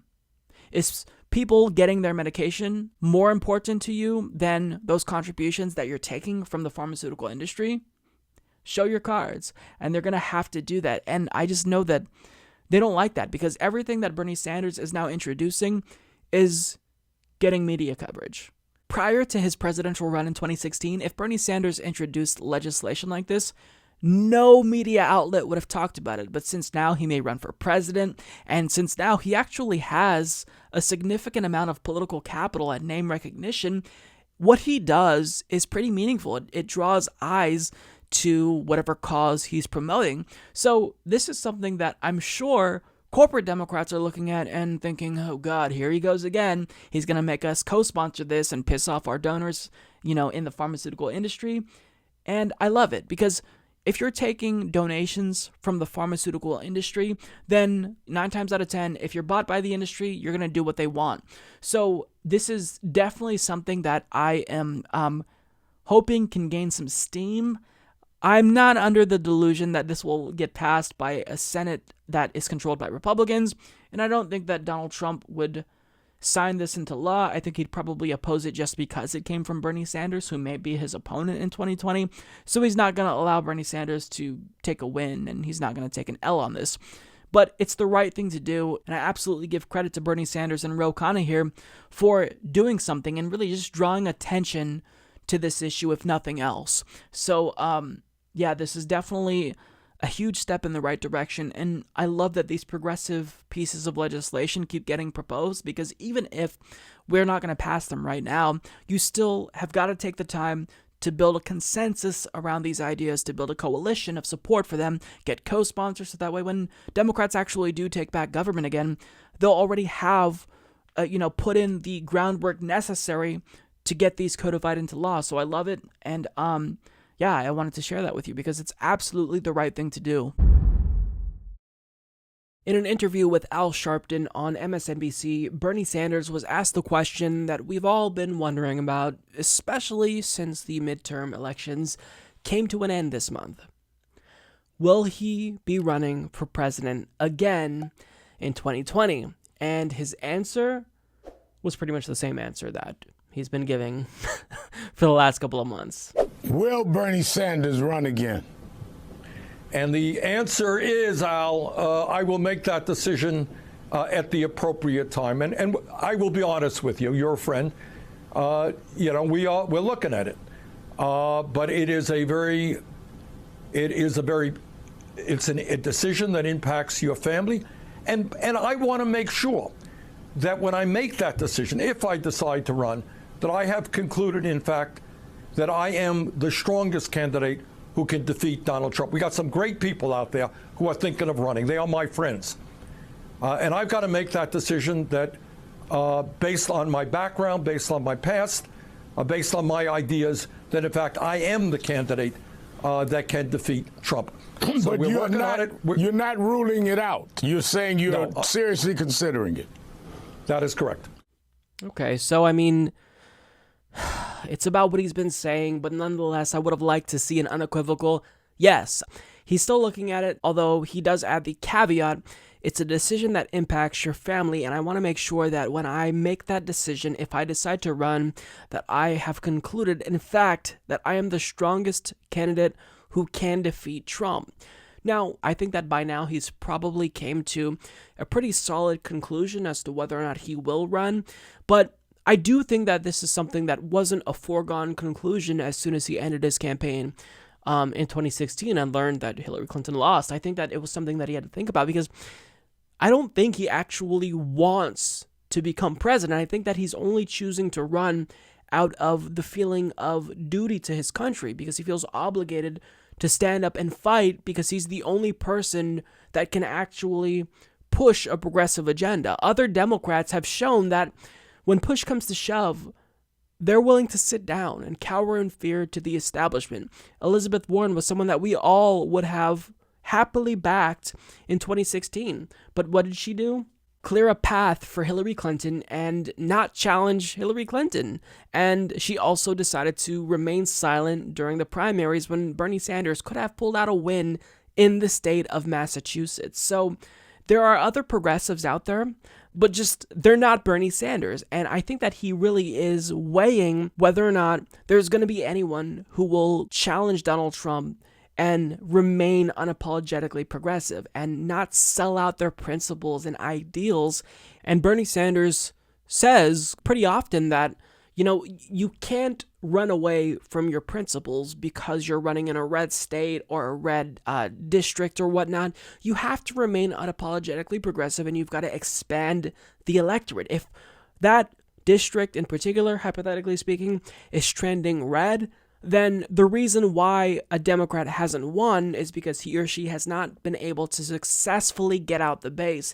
And Bernie Sanders is, I think, the only person in Washington, D.C. that understands this, besides a few newcomers like Alexandria Ocasio-Cortez. But I think that he's probably thinking about that and wondering if there's going to be any other progressive who agrees with that philosophy.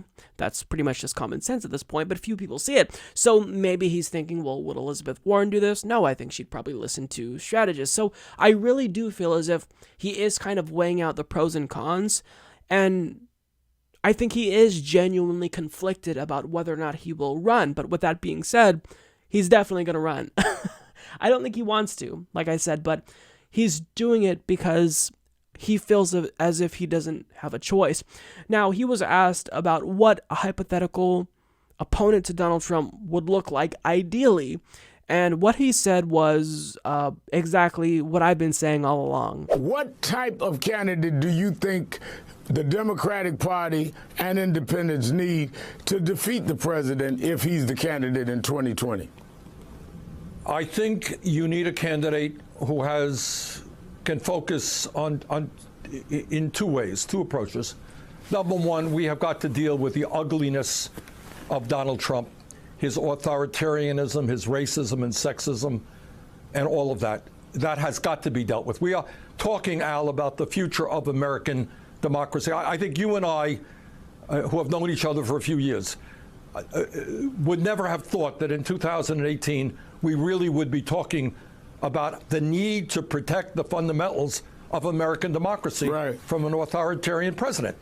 You know, we would have talked about health care or the environment or criminal justice, not about the fundamentals of American democracy and to protect those fundamentals against an authoritarian president. Obviously, you got to deal with that. But second of all, going back to the work that you have done, Jesse Jackson has done, people have done over the years, we've got to bring our coalition together. That means working people who are black and white and Latino, Asian American, Native American, to demand that we have an economy and a government that works for all. Unemployment today is reasonably low. That's good. But there are tens of millions of workers today who cannot afford to take care of their families on $9, $10, $11 an hour.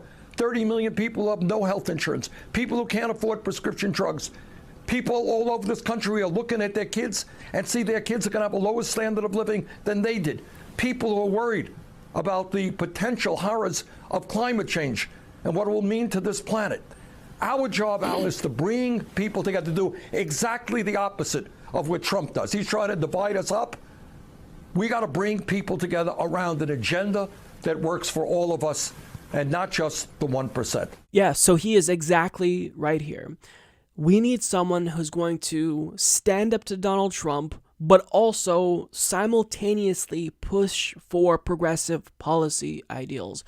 Hillary Clinton tried to just be the anti-Trump candidate, and she learned the hard way that voters don't often come out and vote against someone. Maybe some voters do, but a lot of voters, they like to vote for something. That's what really galvanizes voters. That's what helps you to expand the electorate. So if you think you're going to be able to win and defeat Donald Trump simply by saying, I'm not Donald Trump, well, I hate to break it to you, but there's millions of Donald Trump loyalists who will get out and support him just because he's Donald Trump. So you can't just ride that anti-Trump wave into the White House without also offering a set of progressive policy ideas to go along with it. And I just don't think that Bernie Sanders sees anyone else in the field that's going to be able to do that.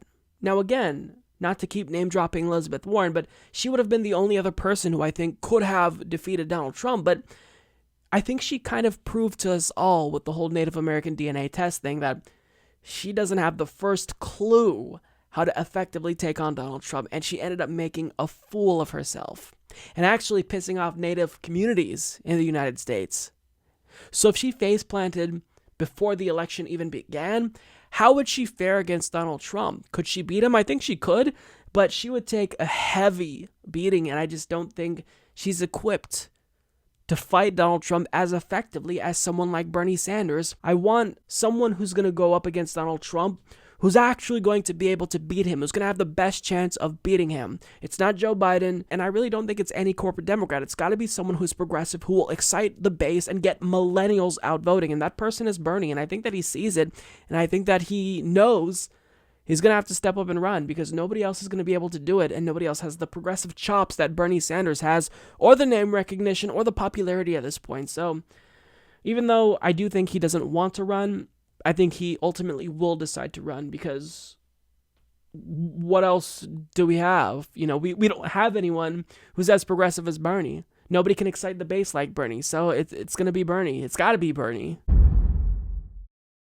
It's becoming increasingly clear that President Donald Trump's response to Saudi Arabia's murder of journalist Jamal Khashoggi will ultimately be, Because even if we didn't have evidence that the Saudi crown prince was directly involved from the start, I don't think it would have been unreasonable to suspect that he was in some way culpable here. And now that the CIA has reportedly confirmed that he ordered Khashoggi's murder, as most of us suspected, now Donald Trump is faced with a question. What do I do? Do I take action? Do I punish them? And maybe just do the bare minimum and cut off the arms that we're selling to them? Do I choose to do sanctions on them? And it seems as if he's choosing to do absolutely nothing. As Nicole Gowett and Caitlin Collins of CNN reports, President Donald Trump signaled Tuesday that he will not take strong action against Saudi Arabia or its crown prince, Mohammed bin Salman, for the murder and dismemberment of Washington Post journalist Jamal Khashoggi. The White House has been struggling to square a widespread sense that the crown prince directed the killing with a desire for Saudi support for its foreign policy priorities and the need to manage close relationships between bin Salman, the Trump administration, and members of Trump's family.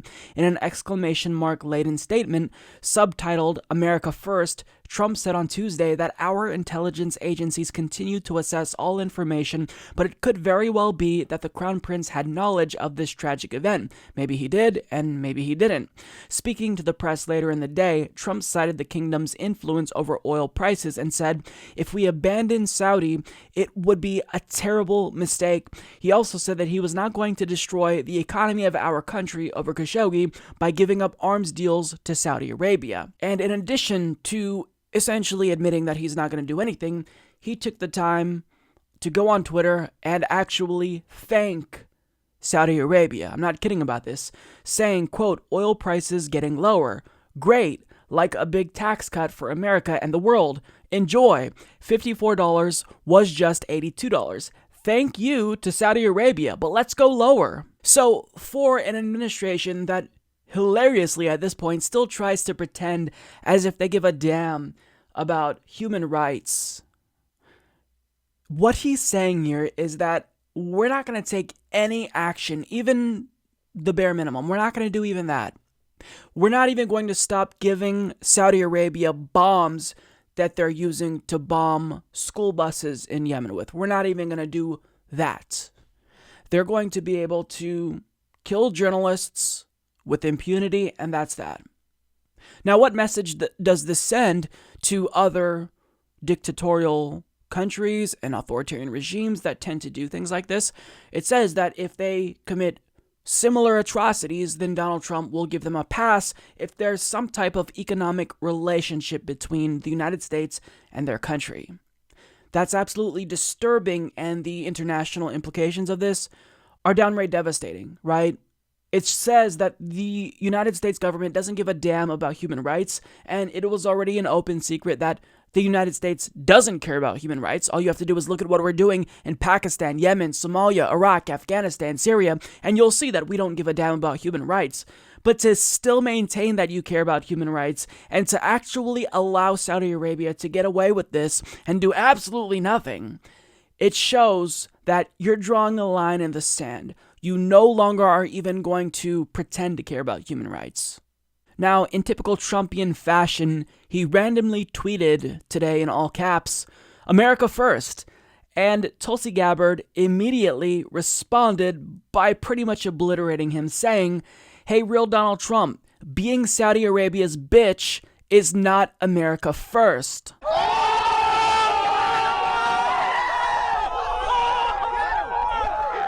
So make no mistake about it, the gloves have come off. Because the United States' relationship with Saudi Arabia to this point, it's indefensible. We are supplying them with arms that they are using to kill innocent civilians in Yemen. And when they gave us a very good reason to cut off all ties with them by murdering a journalist, we're still choosing to not do anything.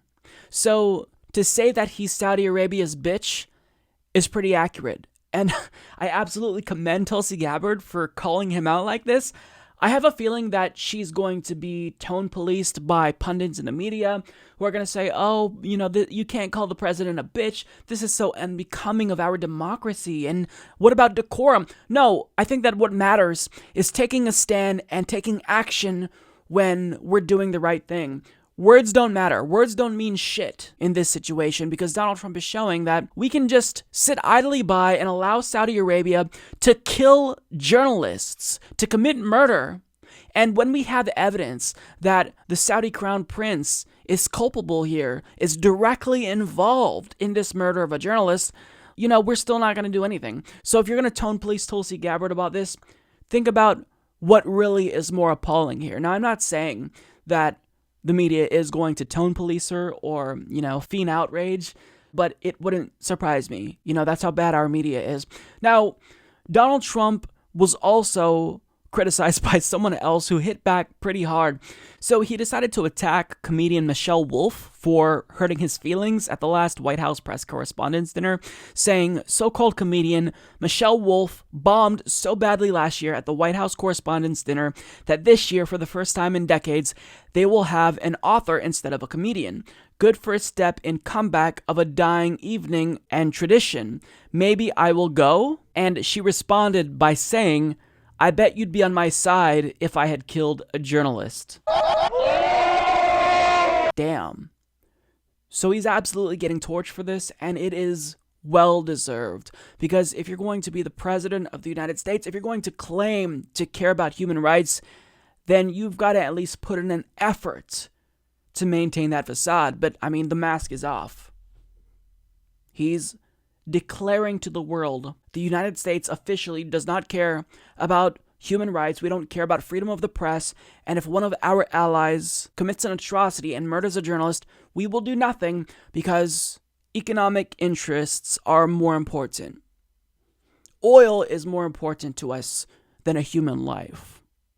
And then human lives in Yemen, because that should have been the main catalyst that should have gotten the United States to move away from our relationship with Saudi Arabia, but that didn't do it. This won't do it. So oil's more important.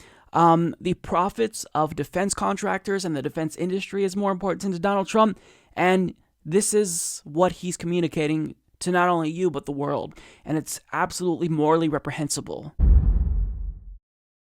The Washington Post released a report about Ivanka Trump that reveals how she used her personal email to conduct official government business. In other words, she pulled a Hillary. Makes sense. So as Carol Loenig and Josh Dawsey of the Washington Post report, Ivanka Trump sent hundreds of emails last year to White House aides, cabinet officials, and her assistants using a personal account, many of them in violation of federal records rules, according to people familiar with the White House examination of her correspondence. White House ethics officials learned of Trump's repeated use of personal email when reviewing emails gathered last fall by 5 cabinet agencies to respond to a public records lawsuit. That review revealed that throughout much of 2017, she often discussed or relayed official White House business using a private email account with a domain that she shares with her husband, Jared Kushner. The discovery alarmed some advisors to President Trump, who feared that his daughter's practices bore similarities to the personal email use of Hillary Clinton, an issue he made a focus of his 2016 campaign. He attacked his Democratic challenger as untrustworthy and dubbed her Crooked Hillary for using a personal email account as Secretary of State. Yeah, so this is definitely an interesting story. And look, is there a similarity to this story and the Hillary Clinton email server story? Absolutely. But to be fair to Ivanka Trump, there are some key differences. For one, Hillary Clinton did in fact set up a private email server, which is unprecedented. And additionally, she deleted thousands of emails before handing over the rest of those emails to the FBI. So to be fair to Ivanka, this isn't necessarily the same thing, but the reason why the FBI was investigating Hillary Clinton was to determine whether or not she sent or received classified emails while using her unsecured personal email account. And since Ivanka Trump also used her personal email to conduct official government business, I think it's also fair to say that we need to evaluate whether or not she inadvertently sent or received classified information as well. Now, I will say this, the likelihood that Ivanka Trump inadvertently sent or received classified information using her unsecured personal email account is probably low when juxtaposed with Hillary Clinton, because Hillary Clinton was the Secretary of State. So if you're exclusively using your personal unsecured email to conduct business on behalf of the United States government, odds are you're going to end up sending or receiving emails that are classified. Now, that's not necessarily likely going to be the case with Ivanka Trump, but it still begs the question, why would she use her personal email for official government business? And that's where the similarities with the Hillary Clinton case really come into play, because the question is, what is Ivanka Trump trying to hide? Why do you think that Hillary Clinton wanted to use her personal email to conduct official government business? Because maybe she was trying to hide some conflicts of interest between her State Department and the Clinton Foundation. Maybe she wanted to hide those pay-to-play deals. She wanted to make sure that her personal email wasn't subject to FOIA requests. Now, it's also the case that there's a conflict of interest with Ivanka Trump, because she has a clothing brand that personally benefits her. And conspicuously enough, on the day Trump met with the Chinese president, trademarks for Ivanka Trump's clothing brand were conspicuously approved. So it wouldn't be surprising if we learned that Ivanka Trump, like her father, used her position of power to personally enrich herself, because we all know that the Trump family is notoriously corrupt. So we can also deduce that maybe Ivanka Trump wanted to use her personal email account so that way any business dealings that conflicted with her government work and her clothing brand wouldn't be subject to FOIA requests. Maybe she could hide that corruption away. Now, I don't know, but what I'm saying is that if we want to be consistent and hold Ivanka Trump to the same standard as Hillary Clinton, then at a minimum, as Senator Blumenthal puts it, there should at least be some type of investigative effort into Ivanka Trump, because she may have received or sent classified information. There may be conflicts of interests that she was trying to cover up. And really, there should just be an effort to determine whether or not she's guilty of some wrongdoing. She may not have broken any laws, but that's why there should be an investigation. Now, in the event the FBI does conduct an investigation into Ivanka Trump over this and concludes that there was some sort of wrongdoing or illegal behavior here, Ivanka should be indicted. That's the obvious and reasonable conclusion, because we shouldn't live in a two-tier justice system. I'll say the same thing now that I said back when Hillary Clinton was under investigation. When peasants like Brian Nishimura are prosecuted for illegally transmitting classified emails, but people like Hillary Clinton or possibly Ivanka Trump get away with it, that's not fair. Now, certainly there are some differences here. That doesn't make this as problematic as Hillary Clinton setting up her own server to do official government business, but at the same time, is this a gigantic red flag, especially seeing that there's already this conflict of interest with Ivanka Trump and her clothing brand? Absolutely. So I'm asking conservatives who were vocal, rightfully so, again, you were right to call Hillary Clinton out for this, to join me now in calling for an investigation into Ivanka Trump, because this isn't just important as a matter of justice, but principle as well, because if you're going to hold Hillary Clinton to a certain standard and accuse her of breaking the law, which she did technically, then you should also be equally critical of others who do something similar to what Hillary Clinton did. So will conservatives join me in calling for an investigation into Ivanka Trump? Didn't think so. Individuals within the so-called pro-life movement are really starting to show their cards as of late, because if you'll recall, about a month ago at Politicon, Kyle Kulinski easily exposed Michael Knowles of the Daily Wire, who claimed to be pro-life, yet vocalized his support for the death penalty. And similarly, lawmakers in the state of Ohio are demonstrating just how pro-life they are by making it possible that a woman could receive the death penalty if she has an abortion. This is the state of the pro-life movement in 2018, folks. So as Casey Quinlan of Think Progress reports, Ohio Republicans are considering a bill during the lame duck session that would redefine and ban abortion and potentially punish people with severe criminal penalties if they perform or undergo an abortion, according to local public radio station WOSU. The bill, HB 565, was introduced in March and is currently awaiting consideration in the Health Committee. From fertilization to birth, the, quote, unborn human would be included under the definition of person in the criminal code. The measure also redefines abortion to mean the purposeful termination of a pregnancy by any person, including the pregnant person, any method, including but not limited to chemical methods, medical methods, and surgical methods.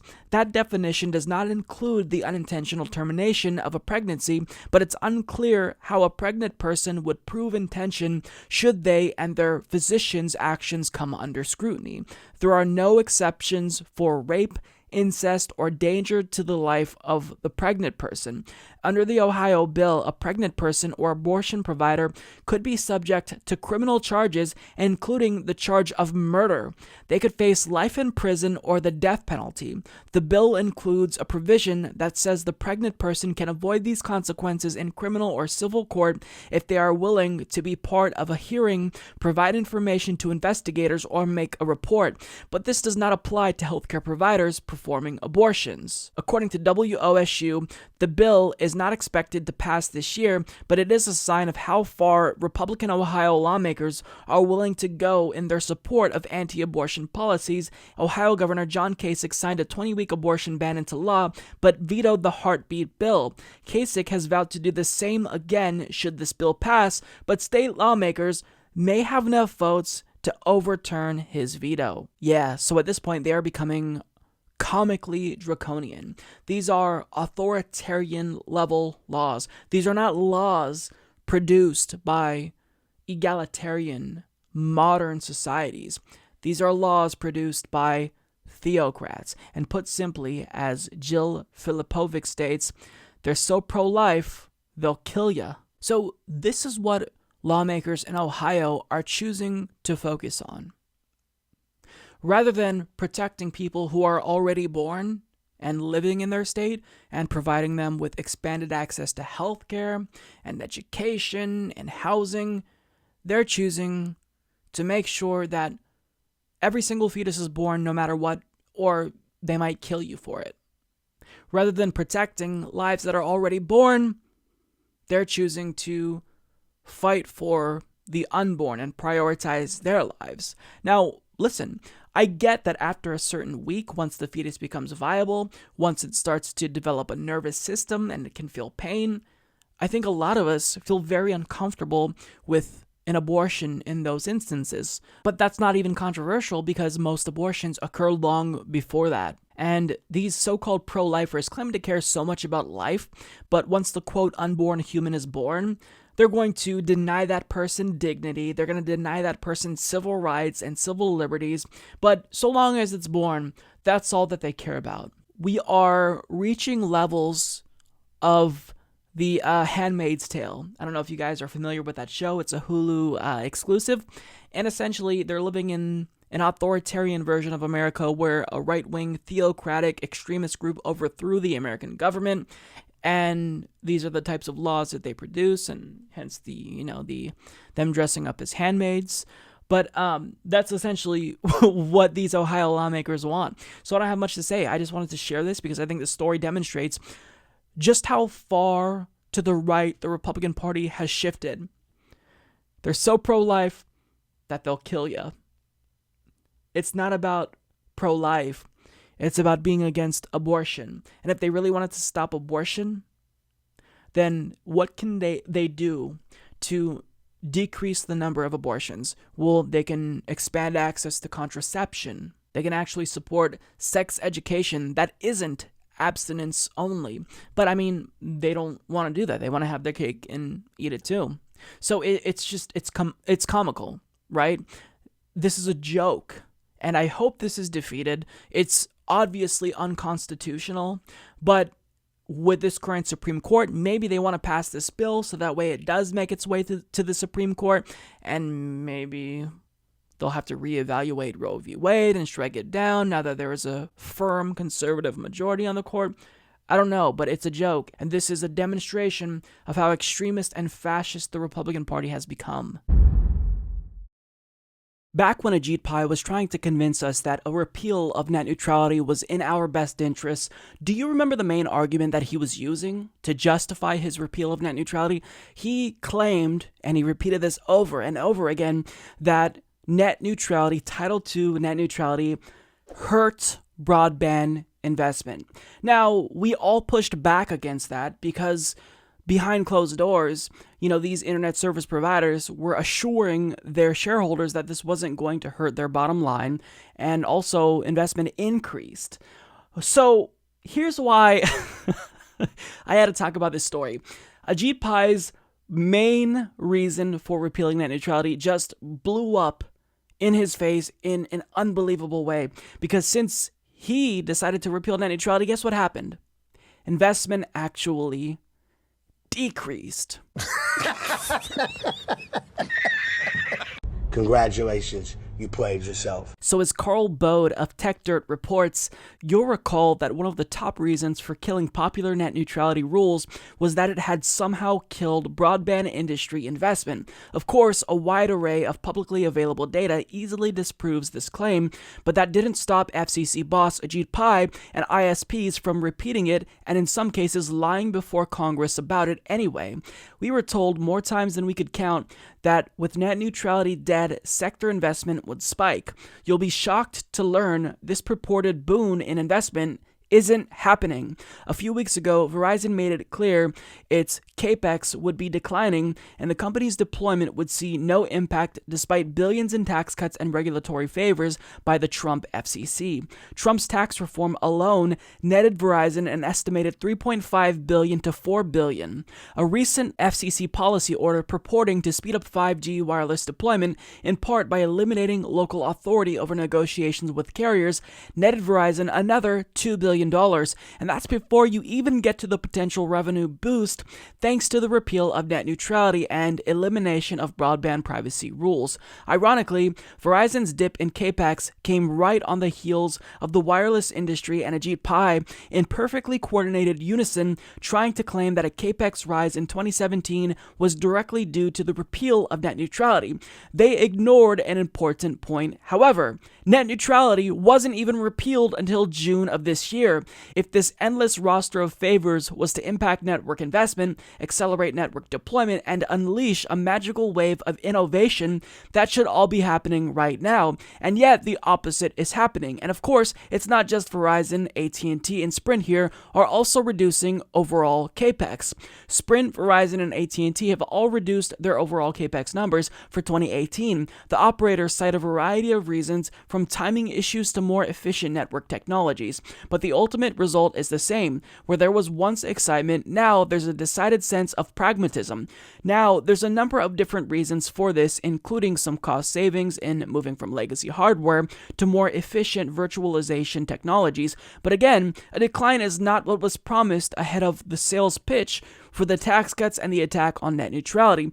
The nation was, time and again, promised unrivaled innovation and investment boosts if the nation's companies received a multi-billion-dollar tax cut and net neutrality and other regulatory underbrush was cleared out of the way.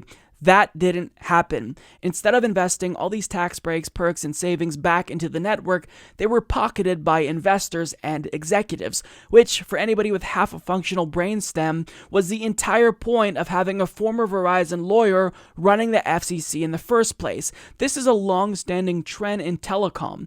Promise the public the world if they get tax cuts, subsidies, and blind deregulation, then avoid doing pretty much all of those things while pocketing the savings.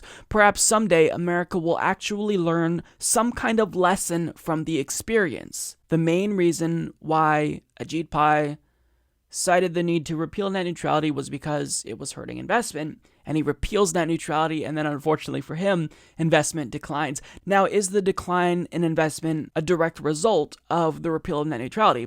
I don't necessarily think so. I just don't think that investment and net neutrality are correlated in any way. There's no cause and effect relationship, or certainly no direct cause and effect relationship. So, I don't...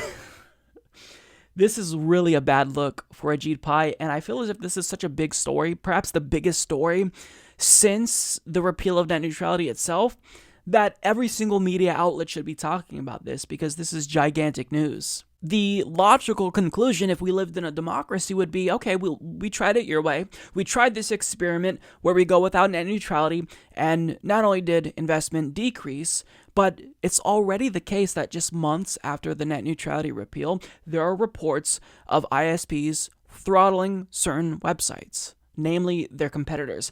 So it's unfathomable to me that we can continue with this facade that repealing net neutrality was about more than anything but just giving millions upon millions, actually billions of dollars technically, to these internet service providers. So that's really all that I got to say about this issue. I couldn't not share this story, because those of you who have been following along with this story for the past year, you know that this is huge, because Ajit Pai, after saying this so many times, now he's having to eat those words. But will he even acknowledge this?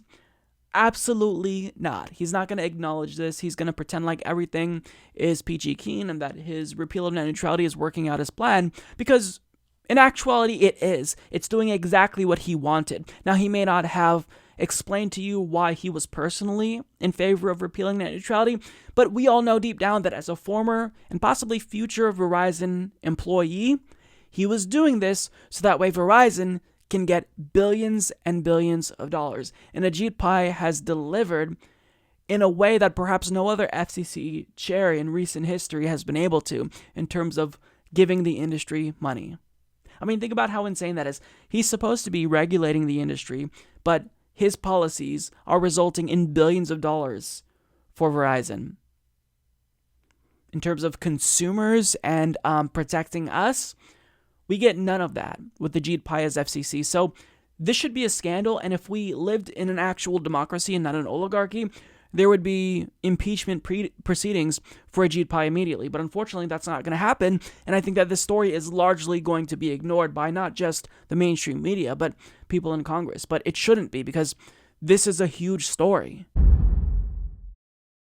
Well, that's all that I got for you guys today. Thank you so much for tuning in. As usual, if you've made it this far, I want to thank all of our Patreon and PayPal contributors for helping the show to survive and thrive as well. I will see you all next week. Happy Thanksgiving. Take care.